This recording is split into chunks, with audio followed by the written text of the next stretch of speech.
Hey guys, Chris here with Joe, and welcome to the Good Old Gamer. Today we're going to be talking about the test results from last week's CPU Showdown Part 2, specifically the DirectX 12 and Vulkan benchmarks, which, as I clearly said in that video, surprised the hell out of me because I was not expecting that level of performance gain on an older CPU, or that much extra CPU overhead being allotted because of the new APIs. Yes, they've been touted to do this that's what everybody's been saying for a long time. But Microsoft tends to over exaggerate DirectX upgrades as they have in the past before.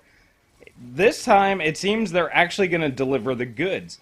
I was actually really curious to see what Joe's reaction would be. Believe it or not, we actually didn't really discuss it too much, so I just wanted to get more of a common PC gamer's perspective. So, Joe, what's your reaction to these results? Well, we've talked about it before. Whenever we've talked about, the AMD stuff, we've talked about how DirectX 12 was going to kind of revolutionize the whole API game and along with Vulkan, I guess I should say. So, for me, it's really, it's confirmation of what we believed and what we hoped we were going to see with these new APIs, because that's kind of the saving grace here. When you think about all the new cards coming out and stuff like that, and AMD and needing parity in the video card market, the saving grace is that with DirectX 12 and Vulkan, it's going to allow AMD to compete. So when I see these kind of results, yes, I am extremely excited because that's what we want. We want to be able to have our equipment last longer and perform equally well over time. So when we get a new video card or we get a new processor and setup, it's great to know that we're in a time where we're about to see games with DirectX 12 that are going to allow people who have older cards or older processors continue to stay in the game at a relatively high level, because these new APIs will allow their systems to take advantage of it properly. So for me, I'm totally excited here. I think these are great results, and it gives me hope that PC gaming is not going to be the money sink that it has been, traditionally in the past, because that's kind of the game. You get to upgrade. You have to upgrade every year to two if you want to stay top notch.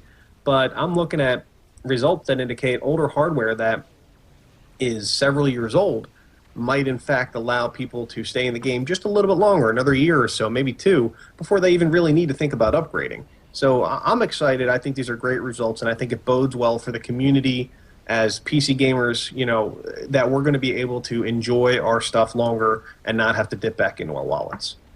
Yeah, I mean, I agree. It's really nice to see, kind of back in the day when I got the X58 platform, that thing basically, you just upgraded yours now. If it wasn't just because I felt like trying new stuff, I could have probably been fine with that as well up until recently.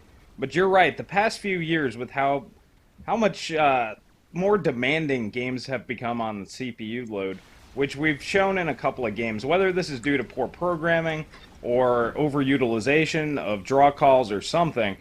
Regardless, the overhead's gotten so big that you literally, every time a new processor would come out, you would need to upgrade just to stay at that top performance tier. And to keep, if you're going to buy an expensive graphics card, you would have to have that. But it's nice to know that if you've already invested in that hardware, you can just hang on to that and you're still good. Even if it's a few years old now, you're still going to be all right. At least for a while. We don't know how long that's going to last. It could be years, it could be months, I don't know, but it looks like there's plenty of CPU overhead. And I just think it's great because it will also help lower the cost of entry, because weaker CPUs will be able to work equally as well. Meaning, if you have like a 6700K like you do, it's a $350 processor. But if somebody doesn't have that kind of money and wants to jump on eBay and get like a 2500K processor, they're only like $100 right now.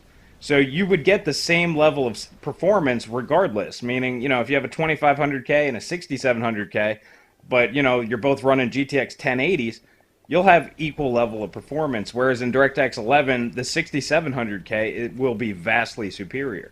So I think that's just great for everybody because you can just save money, and I think this is awesome for everybody.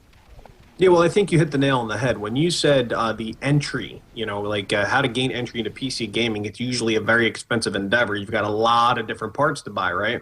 And it's pretty daunting having to pick all the parts properly and get the right things that are going to make the system run as it should. And that's one of the reasons why people tend to stick to console gaming if they're younger or whatever, because A, they don't know as much, but B, it's typically less expensive to buy a quality system. Now, people can argue, and this is true, that you could build a PC that is better than the Xbox or the PlayStation 4 right now for much less, or maybe not much less, but definitely less than you could spend on the actual system, although they are getting cheaper.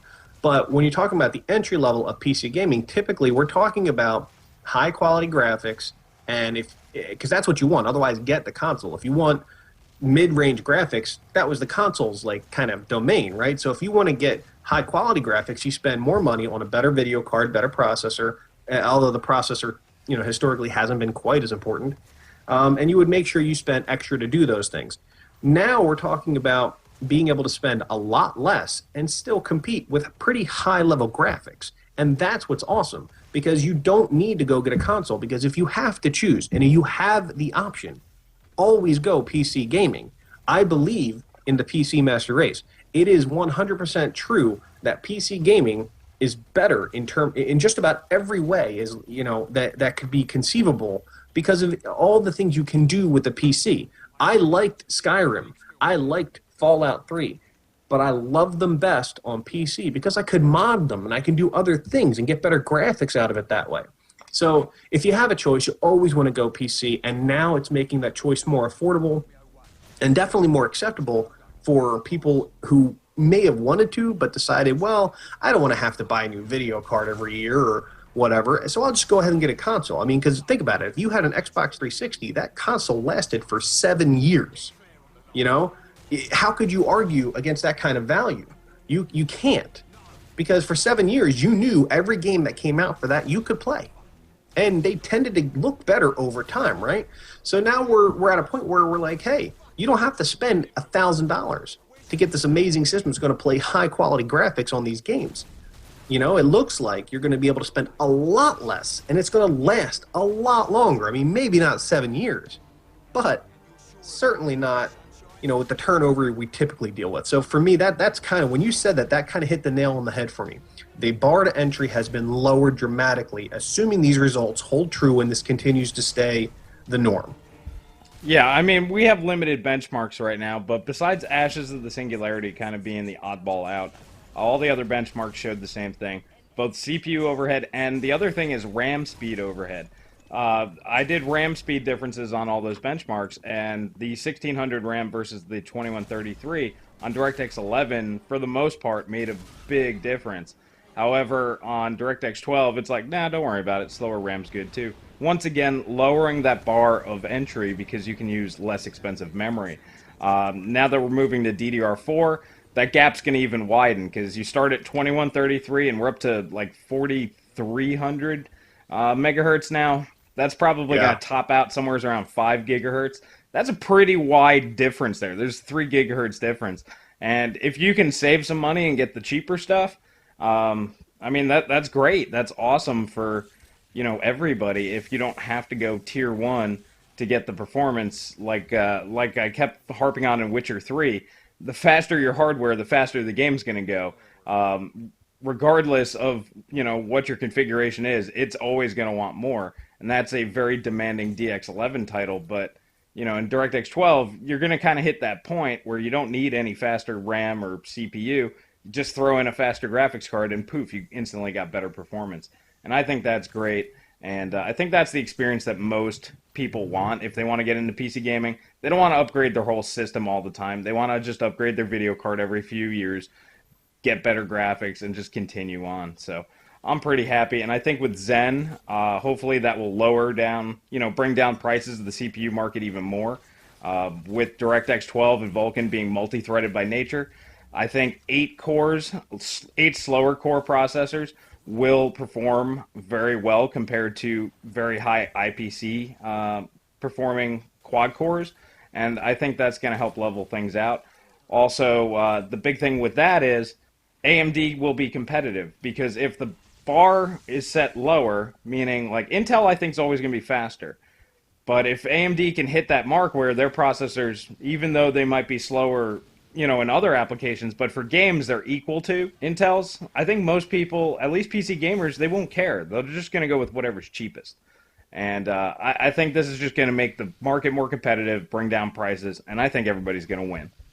I agree, and I think that's what I'm saying is we're about to jump forward. We've been taking middling steps forward for a very long time, but we are about to leap forward into a whole new realm of accessibility for PC gaming and overall graphical fidelity because of these new APIs and because of the new hardware that's coming out. I'm just saying it's a very auspicious time. It's pretty amazing because I can't remember a time in PC gaming or in gaming in general where there's been this kind of convergence where it seems like everything is about to take such a leap forward at the same time. So that's kind of where I'm going. And it's only because of these new APIs, because of AMD and whatnot. So it is amazing to me that it's just all coming together and it looks like it's going to be a beautiful, beautiful future. I do have to ask, why AMD? I understand the APIs are basically the backbone behind this, but why AMD?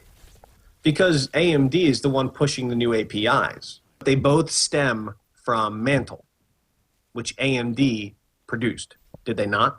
No, I agree. It started with AMD's Mantle push, and then Microsoft jumped on board. I agree. Right. So thanks to AMD, we have these new APIs coming out that are going to really take advantage of our hardware. So yes, AMD is the reason for this. And their new video cards coming out, hopefully Vega, even the 480, seem to perform extremely well in these new APIs. So that's kind of why I say AMD. Not only did they force the new APIs, but their hardware seems to be able to take advantage of it better than NVIDIA's can. So that's why. Well, I agree, and we'll cover that in a separate video, why AMD cards are better in DirectX 12 and Vulkan over NVIDIA's. It's actually really not that complicated, but we'll save that for another day, guys. But for now, thanks for watching. If you like this video, please hit that like button. If you guys have any questions, comments, please leave them in the comment section below. And please share with friends, guys. That really, really does help us out. I know I always say that, but in reality, that helps us get our word out, and hopefully we can help enlighten some people on these new APIs, and hopefully that'll save them some money on some hardware. But for me, go ahead and have yourselves a good night, and we'll catch you in the next video. Same thing from here. Have a good night, guys.